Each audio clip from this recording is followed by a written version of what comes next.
it real or is it not?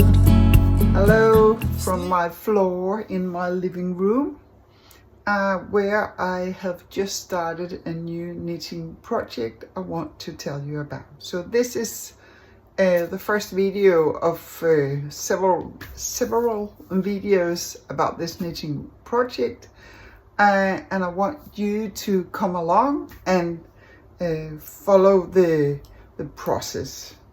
I'm not very good at being prepared and making plans, and I've had a really skilled guy and paid quite a lot of money to get some a content plan about for my Instagram and all that, but I'm not very good using it, because when I knit, it's more like I suddenly get a good idea or intuition, mood, energy, and yes, so this is not planned at all.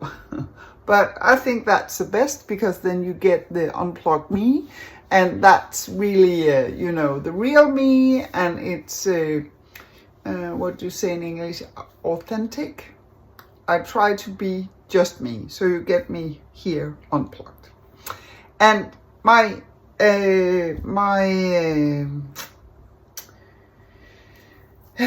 plan, my purpose to record this video is that I want to take you with me on a journey into a sweater. Sometimes, in times, in periods, I have, like my knitting projects, I get a kind of knitting stress, because the more I knit, the more I want to knit, the more ideas I get, and they are just blooming in my head, and I get really many ideas, new ideas, and as I've told you before, for you who know me a bit, then when I get ideas, they transform into dreams. I don't only get an idea, an idea can be like a story. So it's getting into a dream, a story like. So when I think of knitting a sweater, I can see the place where I am making a photo shoot when it's finished, what I'm wearing, and suddenly it just runs away with me. Then I have a story in my head. I'm traveling, I'm working differently than I do today, and yeah, it's just running kind of with me, my dreams and my ideas. But I want you to come with me on that journey.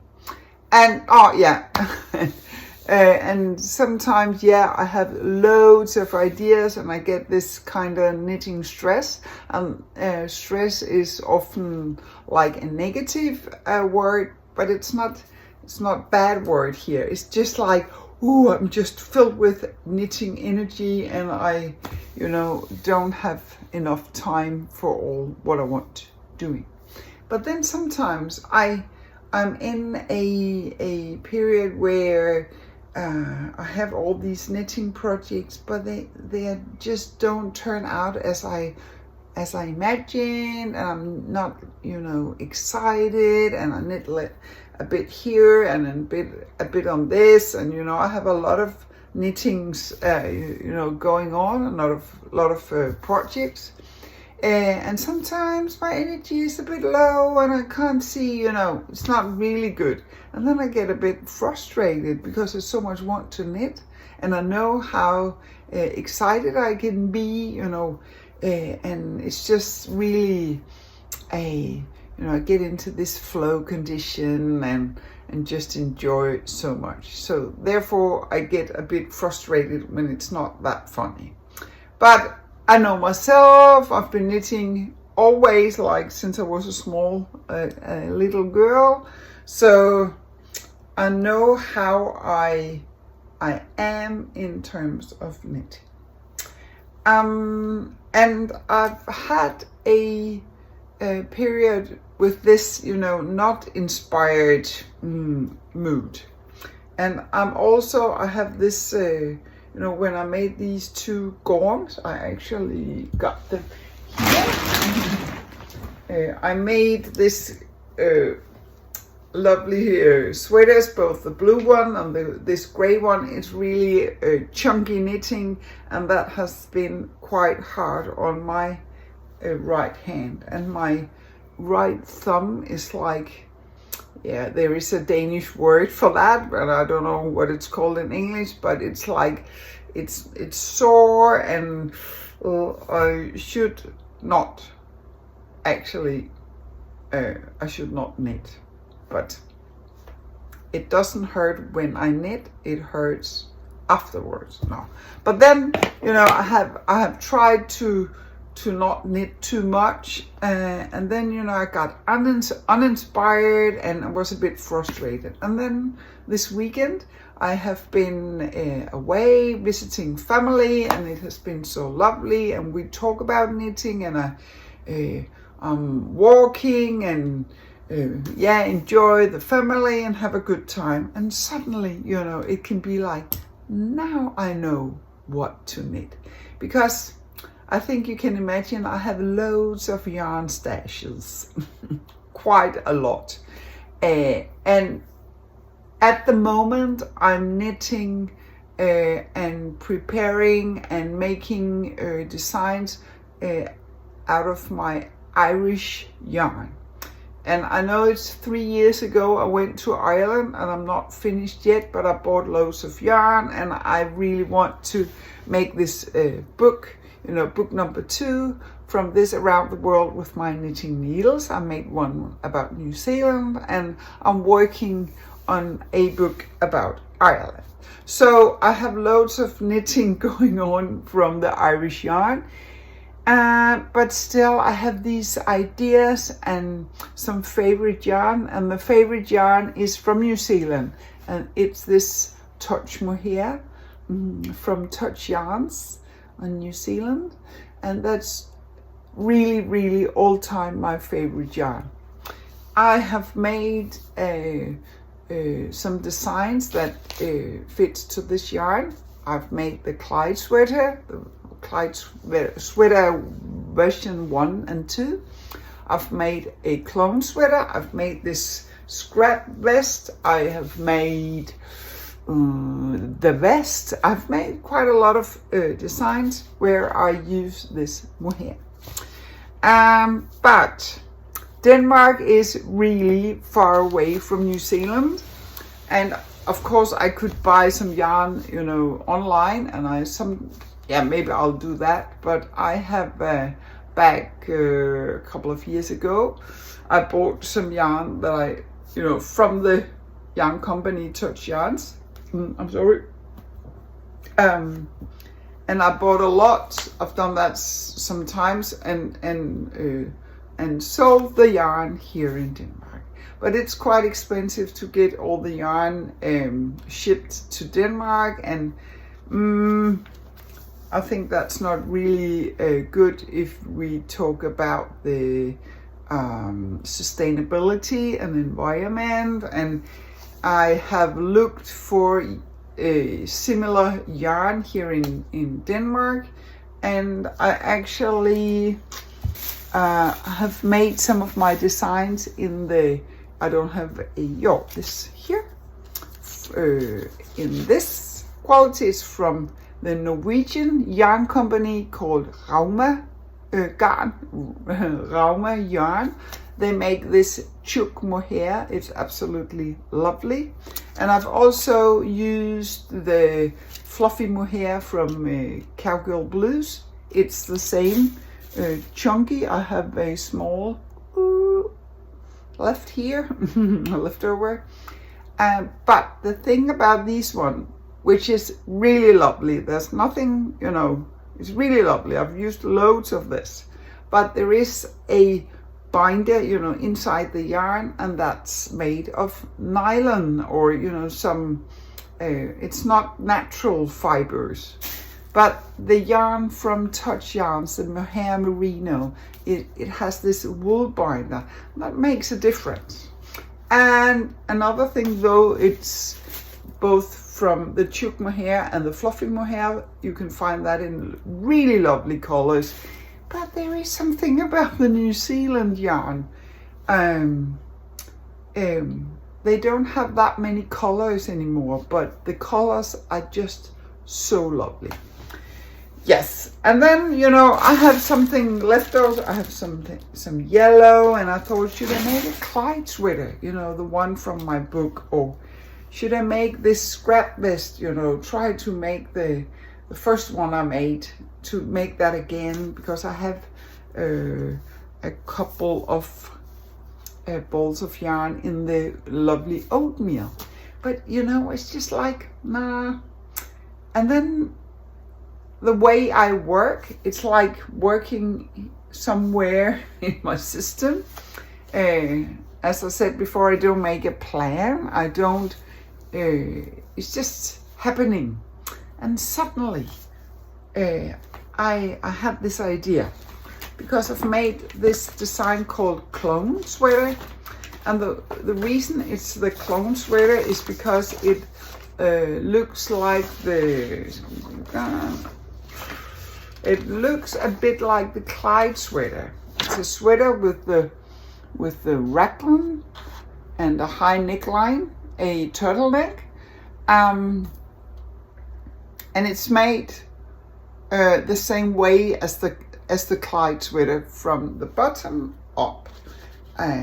But I also very much like this chunky knitting, and in my scrap vest I have combined the mohair. It's like a thick mohair with a thread, as a thin wool thread, just a thin one. This is really yarn stash. It's not, I don't know what this is. It's wool, but I don't know where it's from. But I've also used this, it's called summer wool. It's from a Danish company called PROCES, and she's made this. It's 50% wool and 50% cotton. And my scrap vest is made, you know, with this mohair combined with one strand of this wool cotton blend. But my clone sweater is combined with the mohair and a strand of the Loch Lomond, that's organic wool from the BC yarn. It's a bit thicker than this one, but it doesn't matter, because you know, it's getting a chunky sweater. And yeah, I'm just I'm testing and making, you know, I'm just trying. But suddenly, you know, the idea I just got, because I so much want to knit with my lovely and favorite mohair from New Zealand, and I have these scraps. I see if I can get it like here. It's really small, yeah, bundles of yarn. But then I have this pink one and some gray and a lot of yellow, and suddenly I thought, okay, I could make really a clone, because if this is a clone between the Clyde and the scrap vest, you know, I don't have any stripes on my clone sweater, and in my scrap vest there's loads of stripes. And then I thought, because I love this sweater so much, I've made 3, and now I'm making number 4. But it's so funny to make stripes and to use all the scraps and all the yarn stash. So when I knit this, I make a plan and I change the time, and I think, okay, 1 round of this yellow one, that's my sign, yeah, that's my brand, you know, on my scrap vest. I always have this yellow 1 round in the beginning. Yes. And then I have this really, really, you know, light pink. I think when they made it in touch yarns, they called it champagne, but they don't make this color anymore. I have quite some stash of colors that touch yarns don't make anymore. Pity, but that's how it is. You know, these two is just so lovely. And some olive green. Oh, that would be cool. And I have this light blue. I just forgot the name of this one.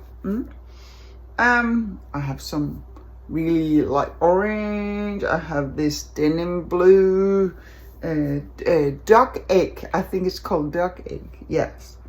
I have some gray. I have some color, some marine blue. I have some black, and the charcoal. So my plan is, and I want to take you with me. So this is going to be a short video just to tell you about my idea and the start. So, you know, sometimes when I've made this a video podcast about my designs, it's in YouTube. It's called Knit Dreams, Wool and Love. So in there on my YouTube channel, you can see some a video podcast about the scrap vest, about my Clyde sweater, about my knitting trips, and there's a lot to look at. And I want to make one about the clone sweater, but this testing thing I'm into. So instead of, you know, normally I would make the whole podcast, then I would make it like unplugged and just make it all of it at the same time. But as I told you in the start, I do work like with a spontaneous intuition, my mood, my energy. And today I thought, okay, I can make a small video. It's like 17 minutes now. I might, you know, do some, you know, cut some of it out. I don't know. We'll see. Or otherwise it will be a long podcast about this clone sweater. But now I have cast on stitches for the clone sweater with one strand of the oatmeal mohair with combined with one strand of some really lovely wool. I think it's I'm sure it's some organic wool I got, I don't know from where, but it's quite a lovely yarn. And though I don't have enough of this for a whole sweater, I will just on the way, then I just change and use some of this summer wool, this wool cotton blend, and I'll find some more if I don't have enough. But the good thing about this, really, it's nature white color of the following thread. The thing I like a lot is that, I don't know if I can show you, it's making this, you can see it, you know, this white one, it makes some, you know, kind of, it's not speckle, I know, but I don't know how to describe it in English. And that means when I change the color of the mohair, this one is going all the way up in the sweater, but when I change the color of the mohair, then it's, you know, maybe you could, no, because I've made it differently here. I'll show you in another video, but it makes such a lovely effect, you know, with the white one.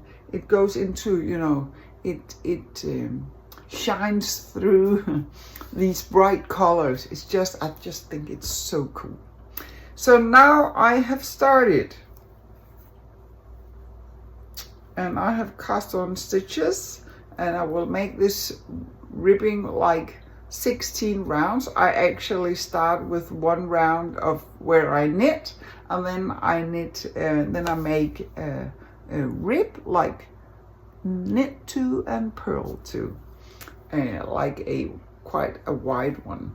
And when I get up to it's on needles 6.5 millimeter. It's in US, it's 10.5. So when I've made the ribbing, I will change and use needle number 8 millimeters. That's US 11. and then I will make just knit, you know, the stockinette stitches. And then I will start with the stripes, and my plan is to make some narrow stripes, you know, and then they get wider, and I think this pink one is going to be up here over the chest, and also, you know, on the sleeves. I'm looking forward to this project, and I look forward to get to have you with me and to make this podcast. It's a new way to make this video podcast. I think it's going to be good.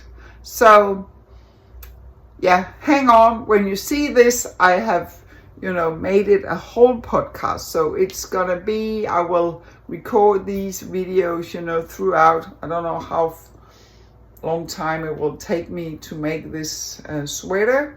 Today it's Monday the 9th of June. So let's see if I'm finished with this sweater before I have my summer vacation from work. It's in 3 weeks.